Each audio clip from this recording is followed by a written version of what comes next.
Hello everyone, welcome back to my channel. आज की video में हम आरबीसी काउंट पढ़ने वाले हैं, वो भी डिटेल्ड में। हम इस वीडियो में आरबीसी काउंट का introduction, principle, requirement, procedure, calculation और क्लिनिकल सिग्निफिकेंस सब कुछ कवर करने वाले हैं। हम ये सब पढ़ने से पहले हम आरबीसी के बारे में भी बेसिक्स जानेंगे कि आरबीसी क्या होती है और क्या काम होता है आरबीसी का। So let's start the video. RBC count पढ़ने से पहले हम थोड़ा सा आरबीसी के बारे में जान लेते हैं। आरबीसी यानी कि red blood cells. Red blood cells को हम एरिथ्रोसाइट भी कहते हैं। इसका शेप जो है बाइक कॉनकेव शेप का या डिस्क लाइक स्ट्रक्चर होता है।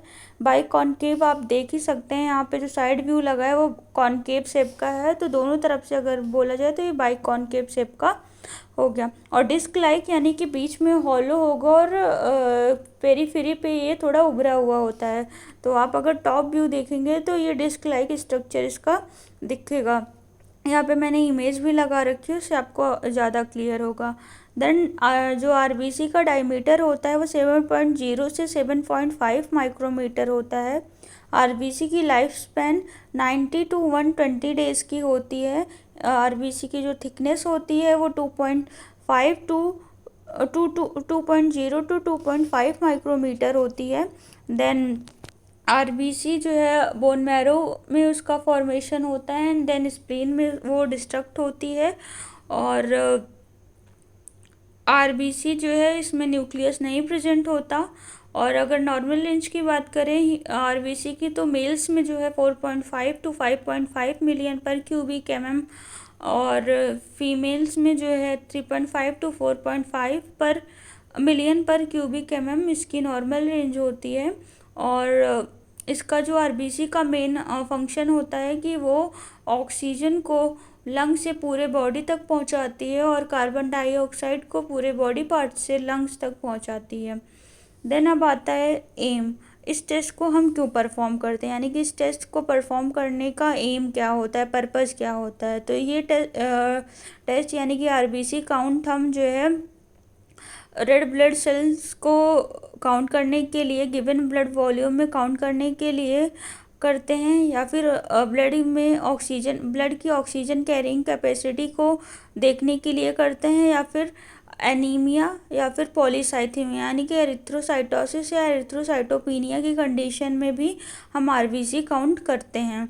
इसके दो मेथड होते हैं, एक मैनुअल और ऑटोमेटेड। मैनुअल मेथड को विजुअल मेथड भी कहते हैं और इस वीडियो में हम पूरा मैनुअल मेथड ही पढ़ने वाले हैं। मैनुअल मेथड जैसे मैंने बताया कि इसे विजुअल मेथड भी कहते हैं और ये हीमोसाइटोमीटर या न्यू बॉड चैम्बर से परफॉर्म करते हैं। न्यू बर्ड चैम्बर और हीमोसाइटोमीटर सेम ही होता है। आगे मैंने इमेज लगा रखी है आपको, वहाँ पे मैं थोड़ा सा इसके बारे में भी बताऊंगी। देन इसका प्रिंसिपल क्या होता है, पहले जो यहाँ लिखा है उसको पढ़ लेते हैं, फिर देन मैं आपको समझाऊंगी। The blood specimen is diluted 1:200 with the RBC diluting fluid and cells are counted under microscope by using a counting chamber. The number of cells is undiluted blood are calculated and reported as the number of red blood cells per cubic mm of whole blood. तो क्या होता है, जो blood होता है उसको हम diluting fluid के साथ 1:200 के रेशियो में उसका डाइल्यूशन बनाते हैं। देन डाइल्यूशन बनाने के बाद हम न्यू बॉड चैम्बर को चार्ज करते हैं। चार्ज करने के बाद हम उसे जो है low to high power microscope lens में देखते हैं by using counting Neubauer counting chamber. Then उसको काउंट करते हैं।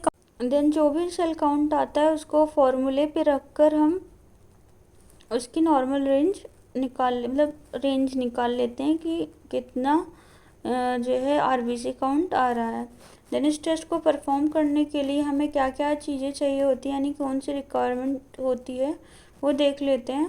तो हमें आरबीसी पेपर चाहिए जिससे हम न्यू बॉड चैम्बर को चार्ज करेंगे और इसी में हम डाइल्यूशन बनाते हैं। हीमोसाइटोमीटर चाहिए या न्यू बॉड चैम्बर चाहिए जहाँ पे हम सेल्स को काउंट करेंगे। माइक्रोस्कोप चाहिए जिससे हम एग्जामाइन करेंगे, जिसके अंडर में न्यूबर्ट चैम्बर को टिश्यू पेपर चाहिए एक्स्ट्रा ब्लड को वाइप करने के लिए, कवर स्लिप चाहिए, जो कि जिसकी हेल्प से हम न्यूबर्ट चैम्बर को चार्ज करते हैं। यहाँ पे मैंने न्यूबर्ट चैम्बर की एक इमेज लगा रखी है। ये ग्लास का होता है, एक स्लाइड जैसे इसका जो स्लाइड की जैसी ही दिखती है, ये ग्लास की होती है। बीच में दो ब्लेड्स जो जैसे लगे हुए हैं उसे हम सेंट्रल प्लेटफॉर्म या फ्लोर पीस कहते हैं, और जो ब्लेड लगे हुए हैं उसे हम काउंटर ग्रिड कहते हैं। यहीं पे हमें कॉलम्स दिखेंगे जिसमें हम सेल्स को काउंट करेंगे। देन यहाँ पे मैंने आरबीसी पिपेट की भी इमेज लगा रखी है। आरबीसी पिपेट की मुझे कोई अच्छी इमेज नहीं मिली, तो इस वजह से जो मिली वही लगा दी है। यहाँ पे सिर्फ हम आरबीसी पिपेट को पढ़ेंगे, जब डब्ल्यूबीसी काउंट पढ़ने लगेंगे तो वहाँ पे डब्ल्यूबीसी काउंट पिपेट को पढ़ेंगे। तो आरबीसी पिपेट में सबसे पहले माउथ पीस जो कि रेड कलर का होता है, यहाँ पे रबर ट्यूब होती है। देन जो रबर ट्यूब के नीचे का पार्ट होता है पूरा ग्लास का बना हुआ होता है। रबर ट्यूब के नीचे ये बल्ब आता है, और यहाँ पे रेड बीड प्रेजेंट होती है जो कि मिक्सिंग में डाइल्यूटिंग फ्लूइड और ब्लड को मिक्स करने के लिए हेल्प करती है। और जो आरबीसी पिपेट की जो मार्किंग होती है वो 0.5 से 101 मार्क तक होती है। और जो जहाँ से हम ब्लड को ड्रॉ करते हैं, डाइल्यूटिंग फ्लूइड को ड्रॉ करते हैं, उस एरिया को हम कोनिकल टिप कहते हैं। और उसके ऊपर जो है कैपिलरी बोर होता है। देन कैपिलरी बोर के ऊपर जो है स्टेम होता है। स्टेम के ऊपर बीड होती है, बल्ब होता है। देन मार्किंग 101 की मार्किंग होगी। देन रबर ट्यूब होता है। देन माउथ पीस होता है। ये हो गया आरबीसी पिपेट। अगर आपको न्यूबर्ट चैम्बर को डिटेल में पढ़ना है तो please let me know in the comment box. Then अब आता है डाइल्यूटिंग फ्लूइड। हम आरबीसी काउंट के लिए हेम्स फ्लूइड का यूज़ करते हैं, और जो इसका डाइल्यूशन होता है 1:200 की रेशियो में हमें बनाना होता है। अगर इस देन हेम्स फ्लूइड का कंपोजिशन देख लेते हैं, क्या क्या होता है इसके कंपोजिशन में। तो मर्क्यूरिक क्लोराइड होता है 0.5 ग्राम में। ये जो कंपोजिशन है, इसकी जो रेंज है, अमाउंट वो वेरी कर सकता है क्योंकि हर बुक में अलग अलग दिया होता है, और लेकिन फंक्शन सबका सेम ही होगा, और केमिकल्स भी यही होंगे। तो जो मर्क्यूरिक क्लोराइड होता है वो आरबीसी की प्रिजर्वेशन में हेल्प करता है। देन सोडियम क्लोराइड 1.0 ग्राम लेते हैं, ये ऑस्मोलैरिटी को मेंटेन करता है। देन सोडियम सल्फेट 5.0 ग्राम लेते हैं, ये एग्रीगेशन को प्रिवेंट करता है। देन डिस्टिल वाटर 200 ml लेते हैं जो कि सॉल्वेंट की तरह काम करता है। एग्रीगेशन अगर आपको नहीं पता है तो एग्रीगेशन मीन्स होता है कि जैसे कि एक के ऊपर एक आरबीसी अगर चिपकने लगे, तो मतलब एक के ऊपर एक आरबीसी बैठने लगे तो वो एग्रीगेशन होने, मतलब किसी चीज़ का सेटल डाउन होना जो प्रोसेस होती है उसी को एग्रीगेशन कहते हैं। देन हम इसमें स्पेसिमेन कौन सा लेते हैं, अगर हम पीपेट वगैरह की हेल्प से डाइल्यूशन बनाना है तो हम जो है 2 ml ब्लड EDTA ऑयल में ले सकते हैं। अगर आरबीसी पीपेट से करना है तो हम फिंगर प्रिक मेथड से डायरेक्टली जो है ब्लड 0.5 मार्क तक आरबीसी पीपेट में लेंगे। तो सबसे पहले हमें यही take a clean RBC pipette, हमें क्लीन आरबीसी पीपेट लेनी है। देन उसमें 0.5 मार्क तक आरबीसी ब्लड फिल करना है। देन जो भी एक्सेस ब्लड होगा उसको टिश्यू पेपर से वाइप कर देना है। पीपेट के ऊपर जो भी ब्लड लग जाते हैं तो उसको अच्छे से वाइप कर देना है टिश्यू पेपर से।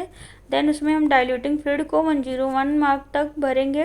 देन उसके बाद हमें ब्लड और डाइल्यूटिंग फ्लूइड को मिक्स करना है। दोनों हाथों के बीच डाइल्यूटिंग फ्लूइड को आरबीसी पिपेट को हॉरिजेंटली रखना है और उसके बाद रोटेट करना है।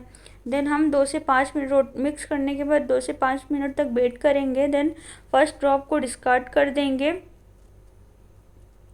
डिस्कार्ड करने के बाद हम कवर स्लिप न्यूबर्ट चैम्बर पे कवर स्लिप रखेंगे। देन न्यूबर्ट चैम्बर को चार्ज करेंगे। फिर चार्ज करने के बाद 5 to 10 मिनट्स वेट करेंगे। आफ्टर 5 to 10 मिनट्स हम माइक्रोस्कोप के अंदर जो है रेड ब्लड सेल्स को काउंट कर लेंगे, लो टू हाई पावर लेंस। अब कैसे चार्ज करते हैं वो भी यहाँ पे मैंने इमेज लगा रखी है। चार्ज करने के बाद हम फॉर्मूला का यूज़ करके कैलकुलेशन कर लेंगे। ये हमारा न्यू बोर चैम्बर है, इस पर कवर स्लिप रखी हुई है और ये जो आरबीसी पिपेट दिख रही है, तो जो कवर स्लिप है उसकी एज से जो है हम चार्ज करते हैं न्यू बोर चैम्बर को।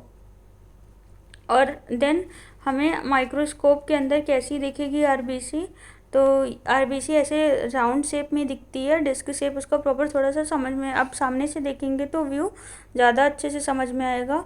यहाँ पे वही आरबीसी काउंट करनी होती है जो बीच में हो और ओवरलैप्ड ना हो। जो लाइन पे आरबीसीज होती हैं या ओवरलैप्ड होती हैं उन आरबीसीज को हम काउंट नहीं कर सकते। देन अब हम देखेंगे कि कौन से कॉलम में हम काउंट करते हैं। जो न्यू बोर चैम्बर होता है उसमें जो है हमारे जो सेंटर वाला होता है, सेंटर में हम फर्स्ट, फिफ्थ, 13th, 21 और 25 कॉलम में जो है आरबीसी को काउंट करते हैं। और फर्स्ट वाले में भी जो है 4 कॉलम्स रहते हैं हर, और फिफ्थ वाले में भी 4 कॉलम्स रहेंगे, और 13th वाले में 4 कॉलम्स रहेंगे, और 21 वाले में भी 4 कॉलम्स रहेंगे, और 25 वाले में 4 कॉलम्स रहेंगे। यानी कि एक एक के अंदर 16 बॉक्सेस रहते हैं। उन हर 16 बॉक्सेस में, यानी कि हर 516 बॉक्सेस में हमें आरबीसी को काउंट करना होता है। देन अब कैलकुलेशन, इसका जो फॉर्मूला होता है RBC count is equal to number of RBC counted into dilution factor upon depth of chamber into area counted. Dilution factor 200 का है, यानी कि 1:200 का जो रेशियो होता है वही है डाइल्यूशन फैक्टर। डेप्थ जो होता है चैम्बर का वो 0.1 mm होता है, वो कांस्टेंट होता है। डाइल्यूटिंग फैक्टर भी आरबीसी काउंट के लिए कांस्टेंट, ये बदलेगा नहीं। एरिया काउंटेड भी 1:5 का होता है, ये भी नहीं बदलेगा। अगर इन सब चीज़ को हम फॉर्मूले पे रख के कैलकुलेट कर लेंगे तो ये n इक्वल टू 10,000 आ जाएगा। n का मीन्स होता है नंबर ऑफ आरबीसी काउंटेड। जितनी भी आरबीसी आपने काउंट की है उसको अगर 10,000 से मल्टीप्लाई कर देंगे तो आपका फाइनल आंसर जो है आ जाएगा मिलियन पर क्यूबिक mm में। देन जो है ये हमारा कैलकुलेशन हो गया। अब हम क्लिनिकल सिग्निफिकेंस की बात करते हैं। क्लिनिकल सिग्निफिकेंस में या फिर आरबीसी बढ़ रही होगी जिसे हमें नॉर्मल रेंज से, अगर आरबीसी बहुत ज़्यादा है नॉर्मल रेंज से तो वो एरिथ्रोसाइटोसिस की कंडीशन होती है, और अगर आरबीसी कम है नॉर्मल रेंज से तो उसे हम एरिथ्रोसाइटोपिनिया की कंडीशन कहते हैं।